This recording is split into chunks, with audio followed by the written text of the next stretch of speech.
আসসালামু আলাইকুম, আশা করি সবাই ভালো আছেন। এই গরমে ভিডিও দেওয়া কিছুটা অফ রেখেছিলাম, তার অর্থ আবার এইটা না যে আমি নাওয়া খাওয়া সব বন্ধ করে দিয়েছিলাম। গরমে খাওয়া তো চলবেই, রান্নাও চলেছে, কিছু ভিডিও করে রেখেছি। এখন যখন ভয়েস ওভারটা দিচ্ছি এত ভালো লাগছে, কারণ এই মুহূর্তে রাজধানীতে বৃষ্টি হচ্ছে। যে অধীর আগ্রহে আমরা অপেক্ষা করছিলাম যে বৃষ্টির জন্য, আল্লাহ রহমতের জন্য, আলহামদুলিল্লাহ আল্লাহ সেই রহমত আমাদেরকে বর্ষণ করেছেন। খুব সুন্দর ঠান্ডা মৃদু একটা বাতাস, প্রাণটা জুড়িয়ে গেল। যেই শান্তি আমাদেরকে এসি দিতে পারেনি, যে শান্তি আমাদেরকে ফ্যান দিতে পারেনি, সেই শান্তি আমাদেরকে সুবহানাল্লাহ আল্লাহ তাআলা দিয়েছেন।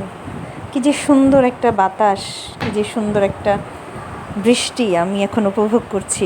আমার মনে হয় রাজধানীবাসী উপভোগ করছেন একই সাথে। রান্না তো চলবেই। এখানে আজকে চিংড়ি ভুনার একটা ভিডিও আপলোড করছি।